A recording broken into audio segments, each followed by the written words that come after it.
Dr. Patel says keeping a journal might help me organize my thoughts, which honestly makes it sound like my thoughts are stray socks on the floor.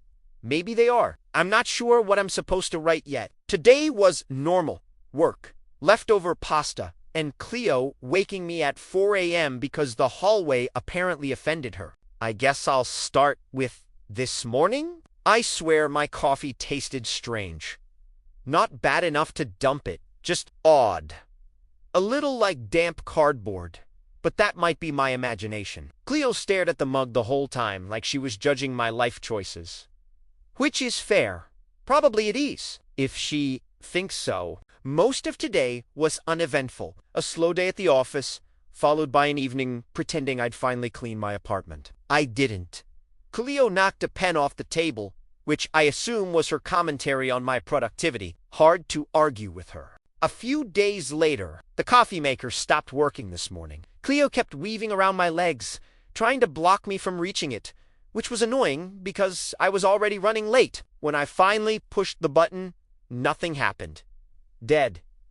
Like the universe hates me before 10 a.m. I didn't have time to troubleshoot, so I just left for work with a below-average caffeine intake. Cleo tried to sit on my shoes again, which feels intentional. I swear she times her affection specifically to disrupt my schedule. Cats are strategic like that. Got to work later than usual. Weirdly, everyone looked exhausted. Apparently, there'd been a surprise meeting earlier where our supervisor dumped a huge spreadsheet crisis on whoever was present. Since I missed it, I didn't get assigned anything. I'm not questioning it. A coworker brought leftover muffins to share. I took one home because I'm weak and cannot resist baked goods, even slightly stale ones. Cleo sniffed it once, looked horrified, and swatted it straight off the counter. I was too tired to get mad. Later, the group chat blew up with complaints that the muffins might have been past their expiration date. One person felt nauseous. So apparently Cleo was right. I'm never admitting that to her. She already acts like she runs the place. 3 uneventful days passed. Work, dinner, sleep, repeat.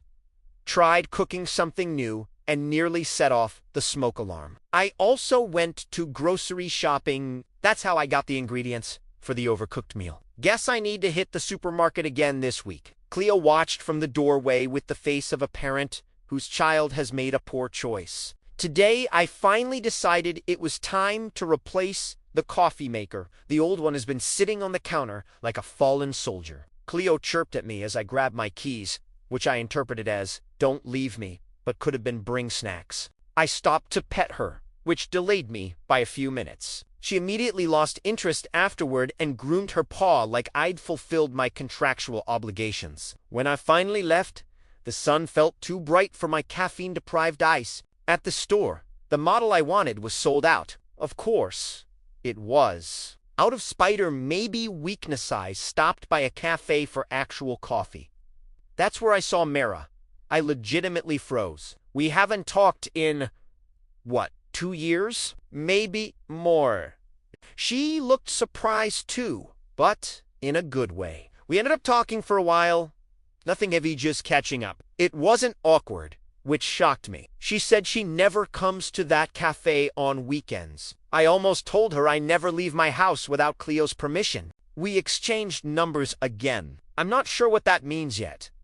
Part of me wants to text her immediately. The other part thinks I'll stare at my phone until it ages into dust. Cleo will probably sit on the phone and decide for me. The rest of the day was quiet. I didn't buy the coffee maker, which means I'm still relying on instant packets that taste like hot disappointment. Cleo stole my seat twice and then fell asleep stretched across half the couch like a queen. Business as usual. A few days passed with nothing remarkable. I worked late twice, ate questionable leftovers, and briefly considered joining a gym before remembering I enjoy not being in pain. Cleo has been unusually clingy, following me from room to room like a tiny, judgmental shadow. Tonight, she discovered the laundry basket and claimed it as her throne. I tried to take out a shirt, and she put her paw on my hand with all the authority of a queen denying a peasant. I gave up and wore something else. Mid-month already. I can't believe how quickly time disappears when nothing special happens. I finally cleaned the kitchen. Cleo supervised from atop the fridge like an ancient guardian spirit ready to intervene in the slightest hint of failure. I've been thinking about Mara more than I expected. Not in a dramatic way, just in the soft background noise kind of way. I haven't texted her yet. Cleo keeps sitting on my phone, which feels like interference or encouragement. Hard to tell. This morning I tried to revive the dead coffee maker. Mostly out of boredom, Cleo inserted herself between me and the machine again. She meowed insistently, like I was about to commit a crime. I backed off. The machine stayed dead. For lunch, I reheated some soup that might have been older than I remembered. Cleo sat beside the bowl, staring at it with concentrated suspicion. I took one bite and immediately understood why.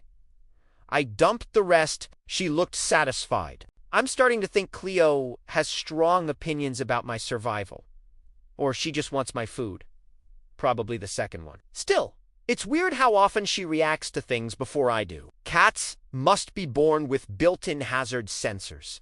Another quiet stretch of days. My most notable accomplishment this week was not burning the toast. Cleo has been bringing me her toy mouse every night, placing it beside me like an offering or a reminder that I should play more and stare at screens less. I finally texted Mara. A simple, "Hey, it was nice seeing you." Nothing bold, she responded quickly, which surprised me. We talked for a bit, very light. Nothing emotional. It felt easy. Cleo pawed at the screen the entire time. I tried again today to get a new coffee maker. Cleo didn't protest this time. She just watched me get ready, tail flicking like she was evaluating my choices. I left before she changed her mind. Success! I finally bought a coffee maker. It's not the model I wanted, but it was on sale and came in a color that I think is supposed to be midnight granite.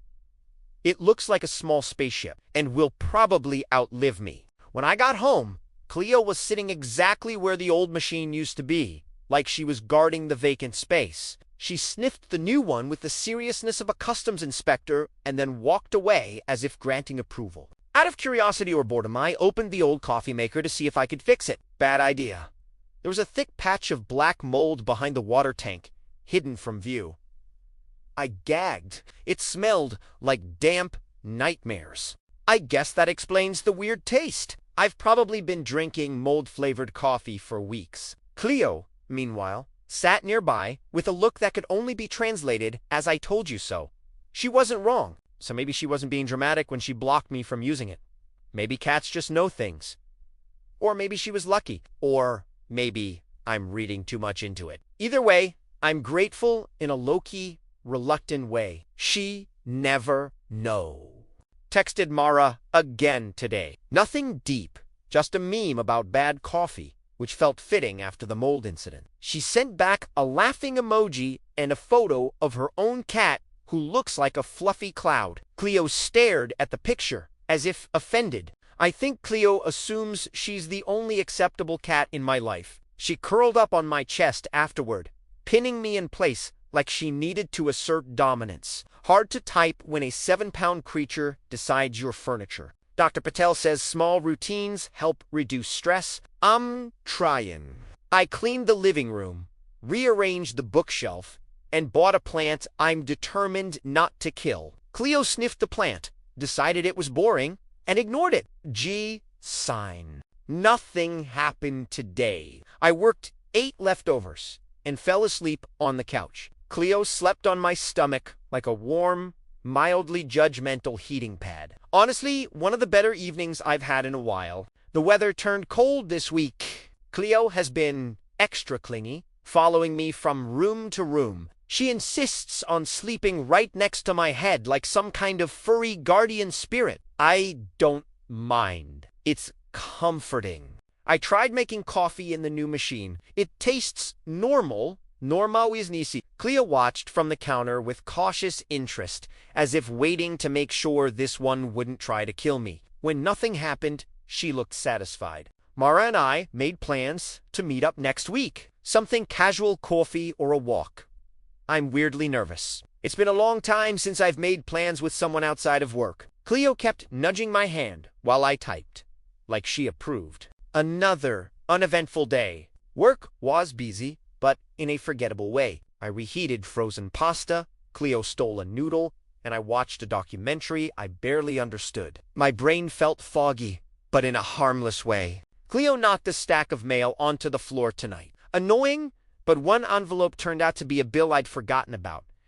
Paid it just before the deadline, so maybe her chaos is occasionally useful. Very occasionally. I've started noticing how quiet my apartment is. Not lonely GS quiet. It's strange how easy it is to fall into routines without realizing it.